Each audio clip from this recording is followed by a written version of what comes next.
Bienvenue à la compétence 24 sur la recherche d'emploi, un cours où vous allez apprendre comment devenir plus efficace pour vous trouver un emploi. Certains pourraient se poser la question, une fois qu'ils ont terminé leur formation, je m'y prends comment? Je commence par où? Je veux me trouver un emploi, mais je ne sais pas trop comment m'y prendre. Donc, c'est un petit peu des choses qu'on va voir dans le cadre de ce cours-là. On va parler de recherche dynamique d'emploi, mais on va revenir aussi sur les notions, comment faire un bon CV, comment faire une bonne lettre de présentation et comment bien se présenter en entrevue, offrir le meilleur de soi-même pour obtenir nos chances d'avoir un emploi qui nous convient vraiment. Vous avez investi 13 mois de votre vie pour faire une formation en horticulture, mais ça serait intéressant d'utiliser ces connaissances et ces compétences-là pour obtenir un emploi qui vous convient, dans lequel vous allez être bien, vous allez être heureux, vous allez vous épanouir. Les méthodes et les stratégies qu'on va voir dans ce cours-là devraient vous aider à obtenir un emploi qui vous convient. Plan de cours, l'objectif, comme je l'ai dit tantôt, savoir utiliser des moyens de recherche d'emploi. Et ce qui est écrit juste en dessous, la capacité d'utiliser efficacement des moyens de recherche d'emploi permet d'améliorer significativement les possibilités de trouver et d'obtenir un emploi en horticulture qui nous convient vraiment. Parce qu'on va se le dire, ce n'est pas très difficile d'obtenir un emploi en horticulture, particulièrement au printemps. Le plus difficile, c'est de trouver quelque chose qui nous convient, quelque chose dans lequel on va être bien, on va s'épanouir et on va être heureux. Donc, ce cours-là devrait vous aider à, premièrement, cibler les bonnes offres d'emploi. Et une fois que vous avez bien ciblé, vous vous connaissez bien, vous avez bien choisi les endroits où vous aimeriez travailler, augmentez vos chances d'obtenir l'emploi que vous souhaitez. Donc, le plan de cours, ça se sépare en 4 parties. La première partie du cours, on va voir la recherche dynamique d'emploi, donc l'approche, la technique, les attitudes qu'on devrait avoir pour augmenter nos chances de trouver des emplois intéressants. Ensuite, on va parler du curriculum vitae. La plupart d'entre vous avaient déjà un curriculum vitae. L'objectif, ce n'est pas d'en inventer un nouveau, mais ça va être probablement de le mettre à jour, de l'améliorer pour le rendre plus attrayant, plus intéressant pour un employeur dans le domaine de l'horticulture.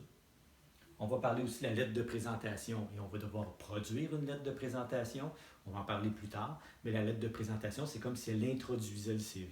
Alors, ce qu'on va mettre dans la lettre, c'est des touches un petit peu plus personnelles qui vont inviter un petit peu l'employeur à aller visiter ou aller voir le CV.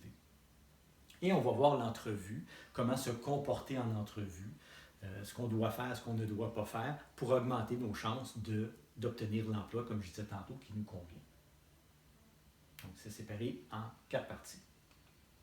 On commence avec la recherche dynamique d'emploi. Introduction.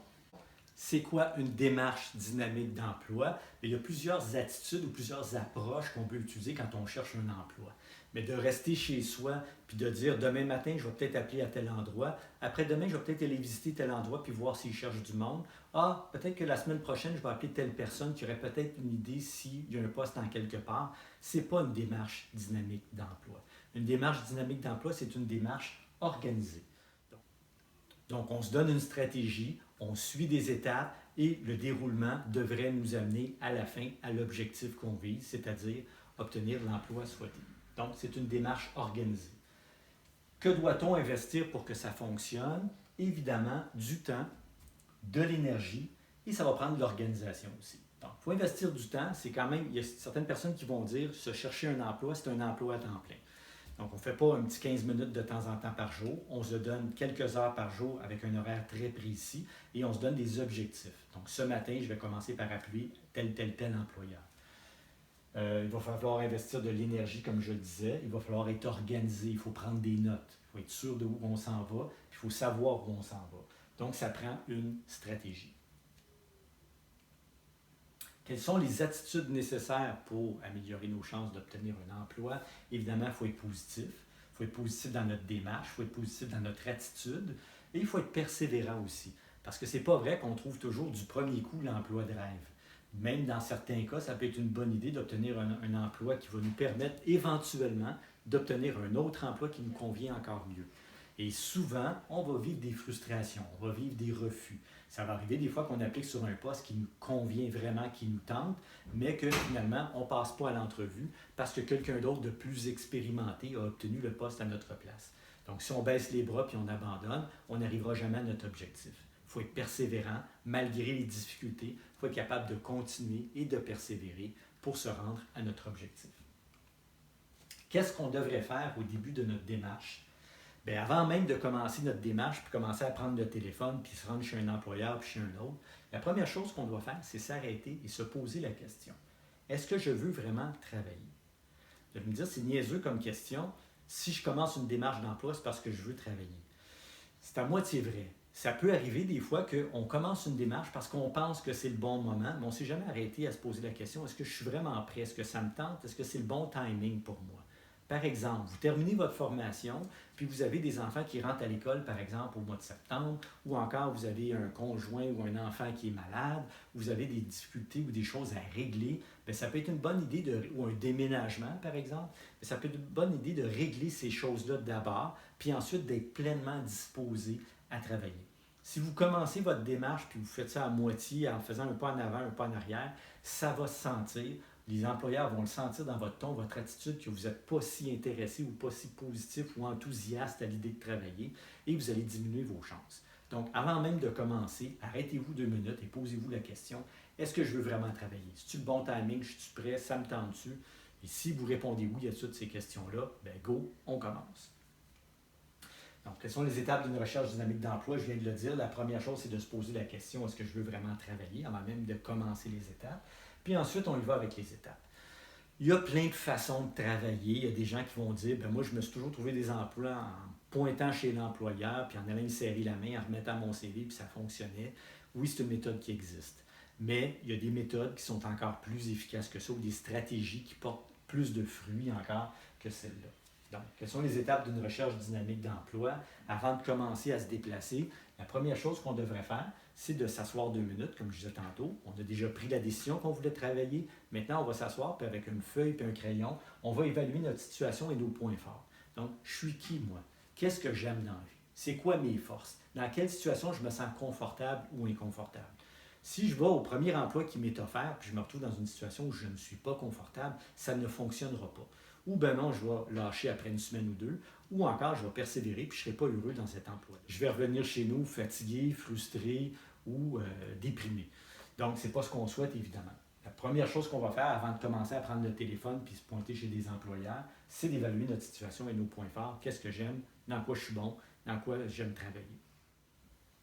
Une fois que j'ai évalué ma situation et mes points forts, je suis prêt à commencer comme tel ma démarche. Il y a plusieurs façons, il y a plusieurs stratégies qu'on peut utiliser pour trouver un emploi.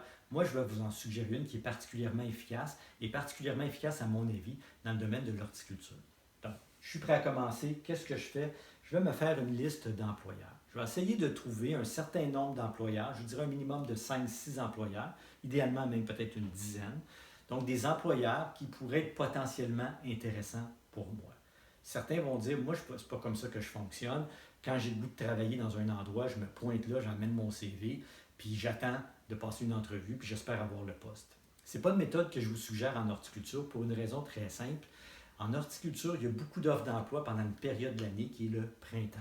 Et si vous commencez une démarche d'emploi en courant un employeur à la fois, le temps que vous rencontriez l'employeur, que vous remettez votre CV, qui finit par vous convoquer en entrevue, que vous attendez pour avoir votre réponse d'entrevue, puis finalement vous l'avez et elle est négative, bien, il y a un paquet d'offres d'emploi qui ne sont plus disponibles sur le marché. Alors, ce que je vous conseille, moi, c'est de courir plusieurs lapins en même temps. C'est de travailler sur plusieurs possibilités en même temps, d'avancer plusieurs dossiers et de garder, évidemment, ceux qui vont les plus loin. Donc, je vais commencer par me faire une liste d'employeurs. Comme je disais, ça peut être 5, 6, 8 employeurs intéressants dans le domaine, des employeurs pour lesquels j'aimerais travailler. Deuxième étape, je vais commencer par les appeler. Ça se peut que sur les 8 employeurs que j'ai choisis, il y en a 3 qui n'embauchent pas du tout, qui n'ont pas besoin de personnel cette année. Je vais les éliminer tout simplement. Il va m'en rester 5 à travailler. Point suivant, je vais commencer par appeler l'employeur. On va voir les détails de ça tantôt.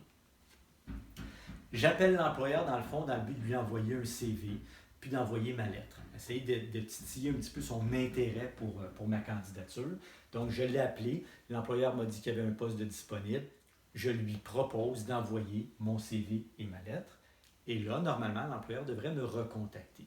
S'il ne le fait pas, relance au besoin. Donc, je vais le rappeler en lui laissant évidemment un délai raisonnable. Je vais y revenir tantôt. Et je vais lui demander, est-ce que vous avez bien reçu mon CV? Est-ce que vous avez bien reçu ma lettre? Est-ce que vous avez des questions? Normalement, S'il y a de l'intérêt pour vous, s'il trouve votre candidature intéressante et qu'il y a des postes de disponibles, il devrait vous convoquer en entrevue. Une fois que vous avez passé l'entrevue, il y a des bonnes possibilités qui vous rappellent pour vous dire si c'est positif ou négatif. Mais s'il ne vous rappelle pas, vous devriez faire, encore une fois, une relance et ou des relances au besoin.